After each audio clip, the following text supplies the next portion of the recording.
নমস্কার বন্ধুরা, সম্পার পাঁচফোড়নের গল্প রান্নাঘরে আপনাদের স্বাগত জানাই। আশা করি সবাই ভালো আছেন ও সুস্থ আছেন। বানাবো ইলিশ মাছের মাথা দিয়ে বাঁধাকপি। আমি এখানে একটা মিডিয়াম সাইজের বাঁধাকপি নিয়েছি একটা ইলিশ মাছের মাথা, ছোট একটা আলু টুকরো করে কেটে নিয়েছি, 1.5 ইঞ্চি মতন আদার টুকরো নিয়েছি, একটা টমেটো নিয়েছি। প্রথমে আমি বাঁধাকপিটা ভালো করে কেটে নেব আর মাছের মাথাটাও টুকরো করে কেটে নেব। একটা চপারের সাহায্যে আমি প্রথমে বাঁধাকপিটা একদম কুচি কুচি করে কেটে নেব।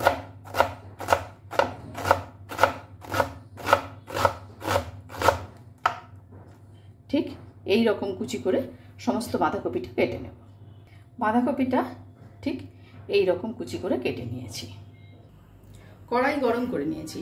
কড়াইয়ের মধ্যে দিয়ে দিচ্ছি সর্ষের তেল। তেলটাও ভালো করে গরম করে নেব। তেল গরম হয়ে গেছে। টুকরো করা মাছের মাথাগুলো লবণ আর হলুদ দিয়ে মেখে ভেজে নিচ্ছি।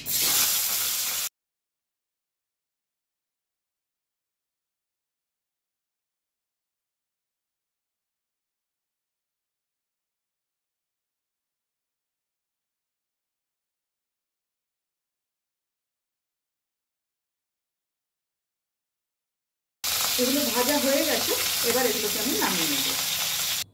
মাছ ভাজার এই তেলের মধ্যে আর সামান্য একটু তেল আমি দিয়ে দিলাম। দিয়ে দিচ্ছি তেজপাতা, দিয়ে দিচ্ছি 1/2 চা চামচ পরিমাণ গোটা জিরে। ভালো করে ফোড়নটাকে একটুখানি নেড়ে নেব।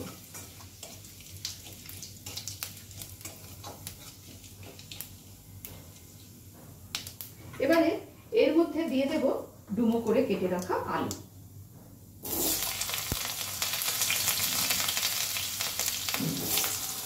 আলুগুলোকেও কিন্তু খুব ভালো করে একটু লাল করে ভেজে নেব। আমার রান্না যদি আপনাদের ভালো লেগে থাকে অবশ্যই ফলো, লাইক ও শেয়ার করে আমার পাশে থাকবেন।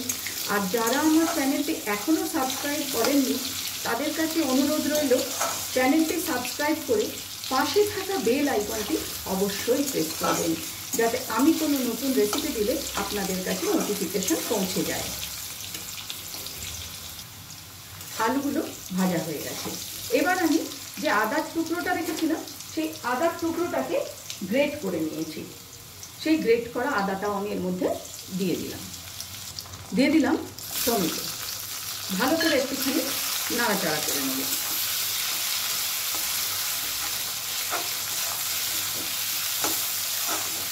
কয়েক সেকেন্ড একটু নাড়াচাড়া করে নিয়েছি। এখন আমি দিয়ে দেব কেটে রাখা বাঁধাকপি।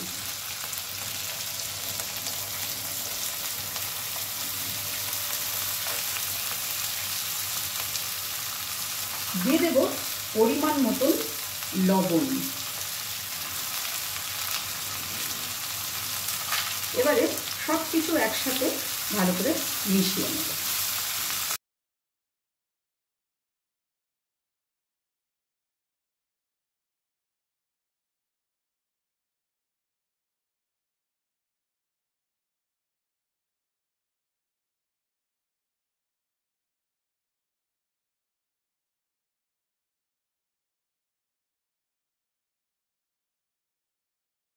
সব কিছু একসাথে ভালো করে মিশিয়ে নিয়েছি। গ্যাসের ফ্লেমটাকে একদম লোতে রেখে 7 থেকে 8 মিনিটের জন্য আমি এটাকে ঢেকে দিলাম। প্রায় 8 মিনিট হয়ে গেছে। আমি একটু নাড়াচাড়া করে নেব। খুব ভালো করে টমেটো নরম হয়ে গেছে এবং বাঁধাকপিও প্রায় সেদ্ধ হয়ে গেছে। এবারে এর মধ্যে দিয়ে দেব পরিমাণ মতন হলুদ গুঁড়ো,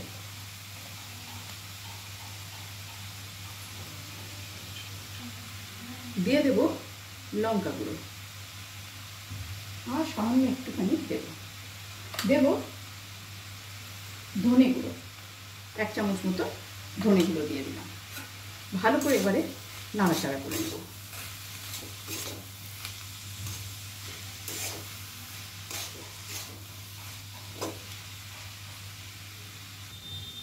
দিয়ে দেব 1 চামচ মতন চিনি।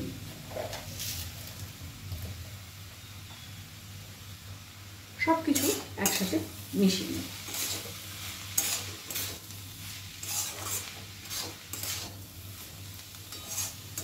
এইভাবে যদি জল ছাড়া ঢাকা চাপা দিয়ে বাঁধাকপি রান্না করা যায় তাহলে কিন্তু বাঁধাকপির টেস্টটা দারুণ আসে।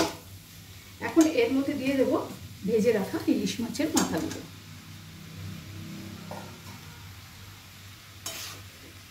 এগুলো দিয়েও আরেকটু এদিক ওদিক করে নেব।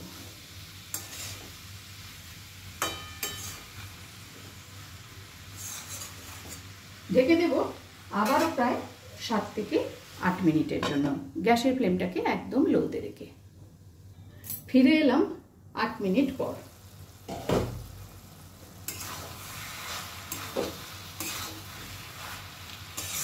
বাঁধাকপি একদমই তৈরি। ওপর থেকে দিয়ে দেব সামান্য একটু শুকনো আটা।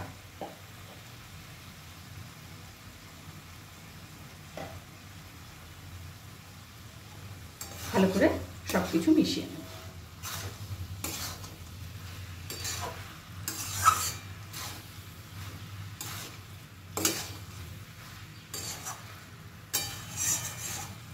পাঁচ মিনিট স্ট্যান্ডিং টাইমে রেখে আমি নামিয়ে নেব।